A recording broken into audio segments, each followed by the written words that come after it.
Okay, good evening, everybody. My name is Gavin, and I'm a concierge.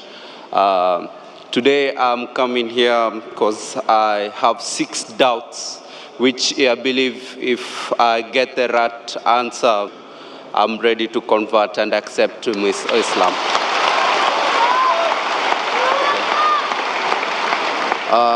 To start with, on my first question, is that how do I know that Islam is the right way to worship? And I will follow that question with the second question, which goes like, how do I know that the message I'm conveying is going to God? Okay? And my third question, since Dr. Zakir, I've been listening to you before, you have said before and you have preached that there's no way you can go to heaven without strictly abiding to the commandments that were given to Moses. In the present world and challenges with the media, with everything that comes along to our life in our present day, how do we abide to this law? And does God forgive you if you repeatedly make mistakes and repent? Brother wants to give in 2 parts. He wants to ask 6 questions. The first 3 questions, brother asked, that how do I know in Islam the worship is correct? It can be understood as how we worship in Islam, is that correct? Or it can mean that is Islam the correct religion? What do you mean? Do you want to know that the way you worship in Islam, is it the right way, or is Islam the correct religion of worship? The first question the brother asked, he wants to know how will he come to know that is Islam the correct religion we should follow? And the second part that is similar, that how will you come to know that Islam is the truth? Exactly. And the third that he said, I said in one of my speech, that J.S.K. peace be upon him said, that if you want to enter Jannah, you should keep all the commandments and follow all the laws mentioned in the Old Testament. How in this age can we follow all the laws of the Old Testament? I will try and club the first 2 questions together, that how do you know that Islam is the correct religion to worship, and how do you know that Islam is the truth? Islam comes from the word salam, which means peace. It is also derived from the Arabic word silm, which means to submit your will to God. Islam means peace acquired by submitting your will to Almighty God. And for any book to claim that it is a message from God, for any religion to prove that it is from Almighty God, this revelation, this book, this religion should stand the test of time. Previously, it was the age of miracles. And the glorious Quran is the miracle of miracles. Later on came the age of literature and poetry. Muslim and non-Muslim Arabic scholars alike, they claim the glorious Quran to be the best Arabic literature available on the face of the earth. But today, if a religious book says in a very poetic fashion, the world is flat, will a mortal man believe? But natural, no. Because today is the age of science and technology. So if we put this test of science and technology to all the religious scriptures that we have today, of the different religions of the world, all of them fail the test except the Quran. And I've given a lecture on the topic Quran and modern science, compatible or incompatible. Time does not permit me to give a full lecture in this question and answer session. But I'd like to mention that Albert Einstein said, the famous physicist and the Nobel Prize winner, that science without religion is lame, and religion without science is blind.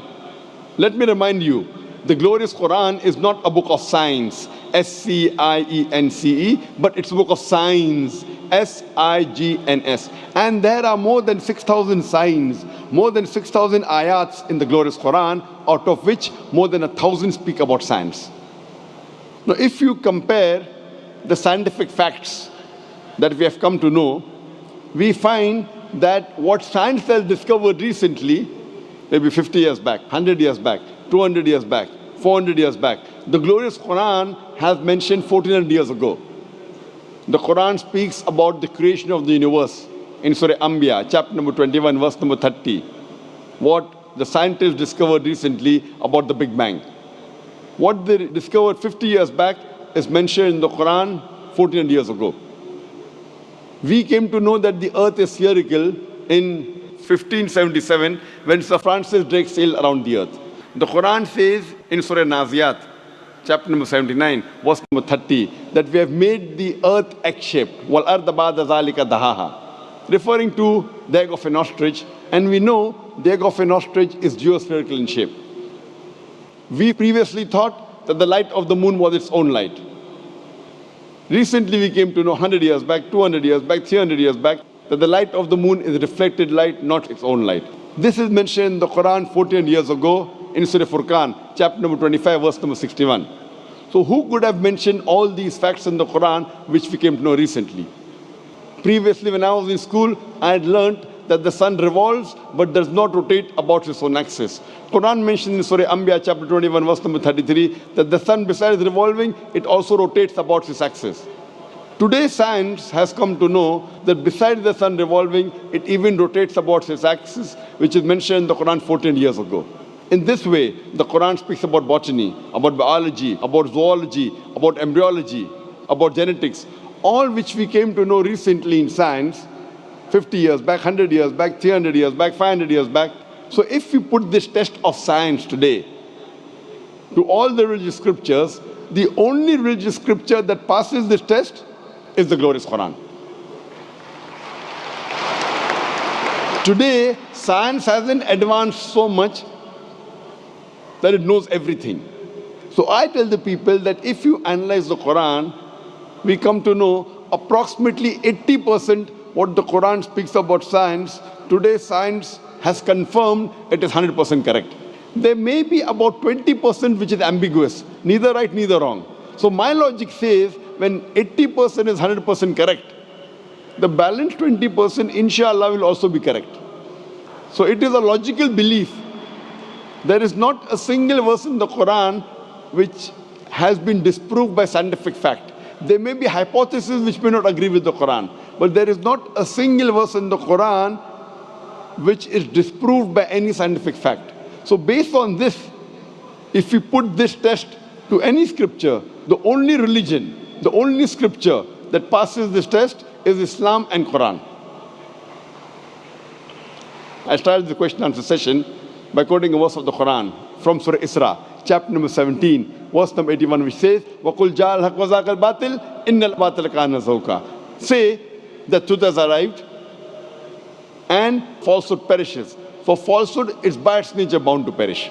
So if you put this test, the only religion that passes the test, the only truthful religion which is not corrupted, that's the reason William Moore said that the only religious scripture, he said 200 years back, being a critic of Islam, the only religious scripture that has not been altered and has maintained its pure form for 1200 years, it is the glorious Quran.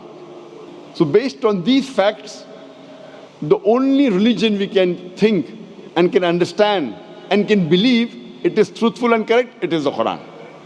As far as the third question is concerned, that I had mentioned in my speech that Jesus Christ, peace be upon him, said that you have to follow the commandments in the Old Testament.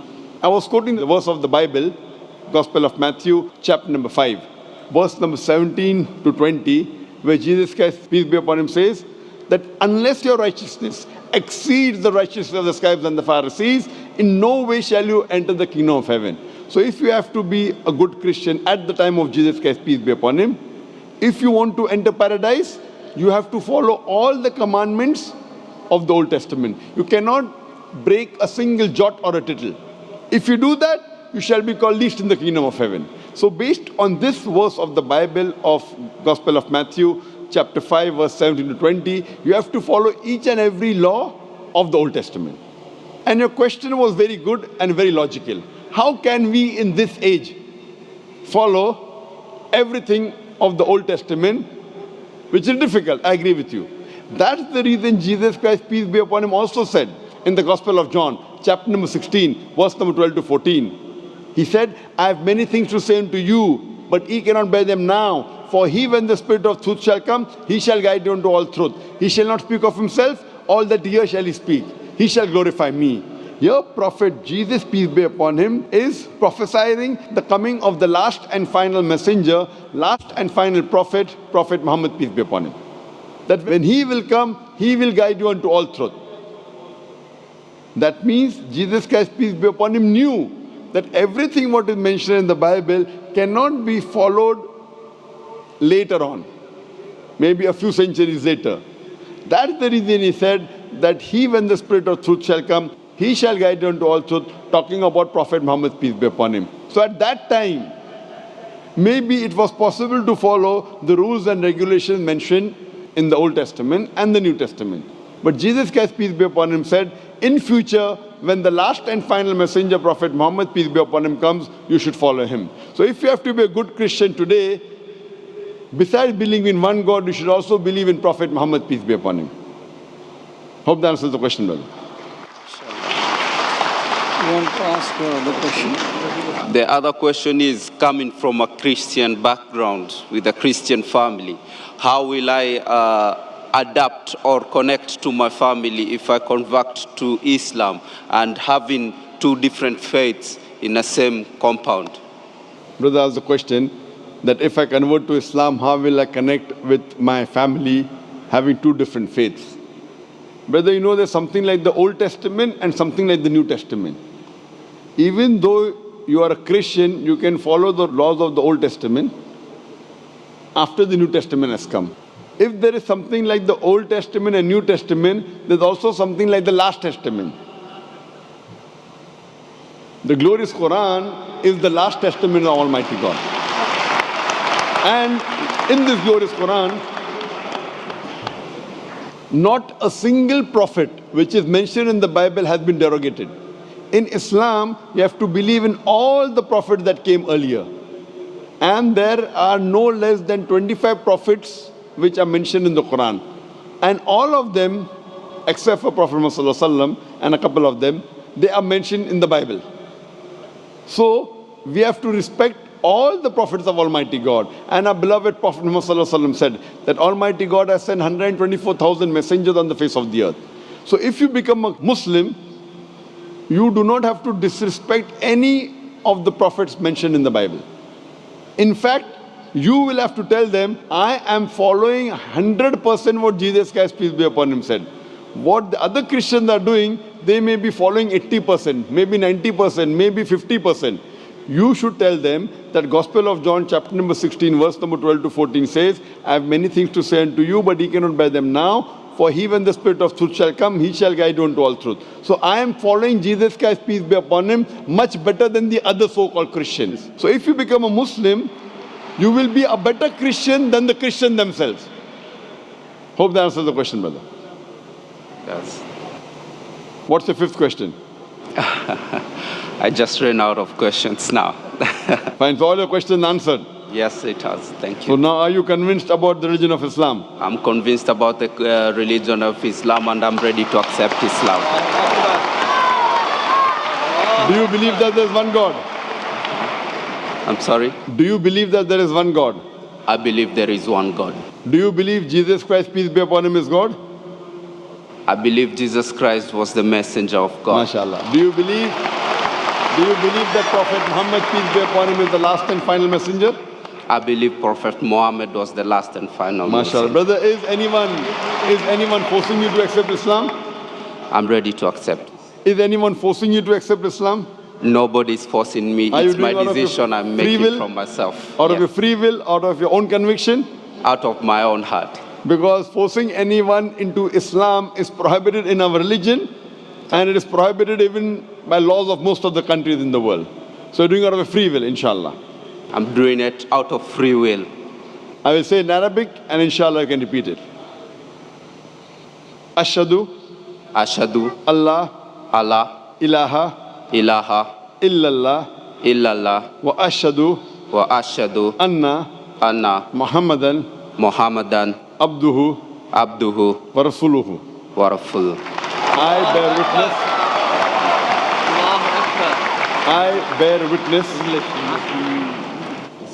I bear witness I bear witness that there is no God there is no God but Allah, and Muhammad is the messenger and servant of Allah. and servant of Allah. MashaAllah, you have become Muslim. And I pray to Allah subhanahu wa ta'ala that He guides you and He helps you to guide your family to come to the religion of peace. And I pray to Allah subhanahu wa ta'ala to give you the best in this world as well as in the next life.